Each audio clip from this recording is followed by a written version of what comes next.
মধ্যে টাকাটা ভেঙে যদি উপার থেকে সে কান্নাকাটি করে তাই না? তাই একজনের নাম বলতে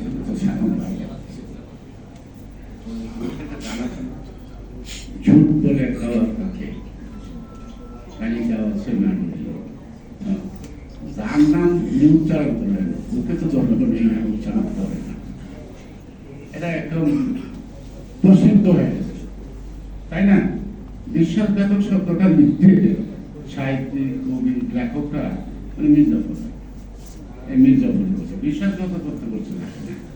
আর যার নামটা সুন্দর করে বললেন, ওর নামটাও যে কারো পাখি আছে, ওই নামটা বললে সবাই বুঝতে পারে যে না। আমি মনে হয় এখনো বলবো তারা সবাই নাম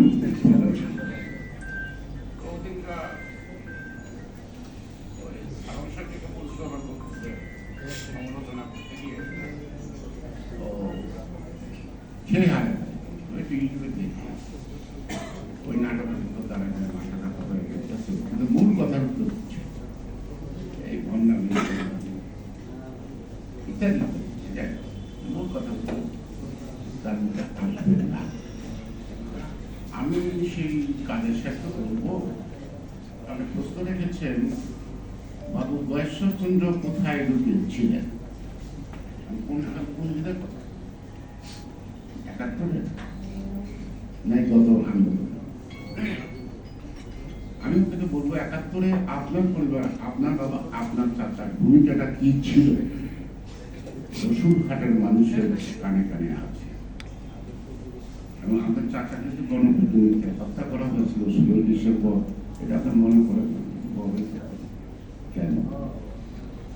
সুতরাং যে পরিবারে বাংলাদেশ সৃষ্টি কোনো ভূমিকা নাই, পাল্টাটা আমি ভালো জানেন, আমি বলবো না কি যদি বুকে সৎ সাহস থাকে তাহলে সাংবাদিক আছে খুব বেশি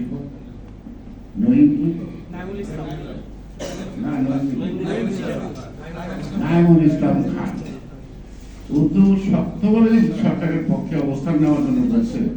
তার বাবা রাজা ছিল, স্বাধীনতা বিরোধী ছিল, তিনি তার বাবাকে ঘৃণা করেন। এটা বলি তো নামছে। তা আপনি তাদের সাথে হত্যা করলে আওয়ামী লীগের সাধারণ সম্পাদক হয়ে রাজনীতিটা করেন না, প্রতিটি সত্যকে স্বীকার করছে, সৎ সাহস দেখায়। আর আমি তো আসলে কোথায় ছিলাম তাহলে আপনাকে খুঁজতে হবে, অবস্থান তাজউদ্দিনের কবরস্থানে জিজ্ঞেস করতে হবে। ৭১ সালে বলছিল ও যে আপনাদের প্রধানমন্ত্রীর ছোট ভাই শেখ কামালের কবরের সামনে যা কান পেতে শুনতে হবে আমি কোথায় ছিলাম।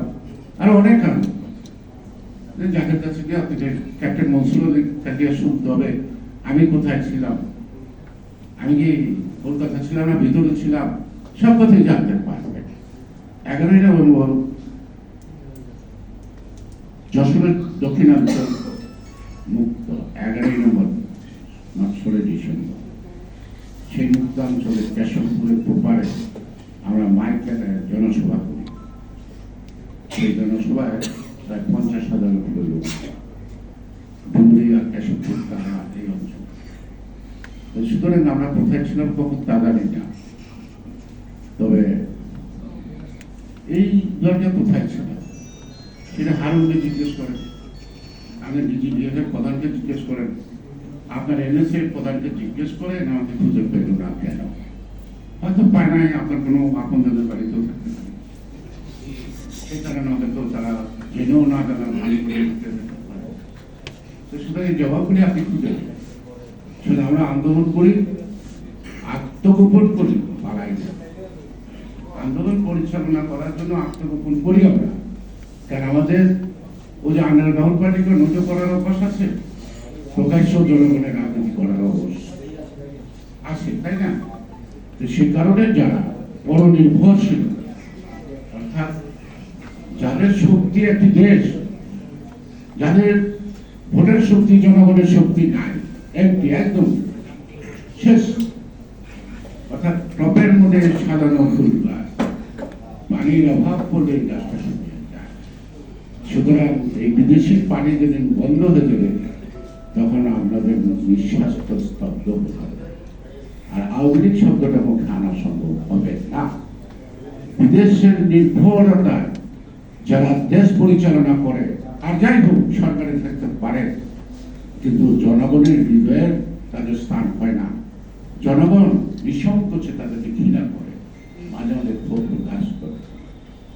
কেন আজকে আপনারা নির্বাচন করছেন?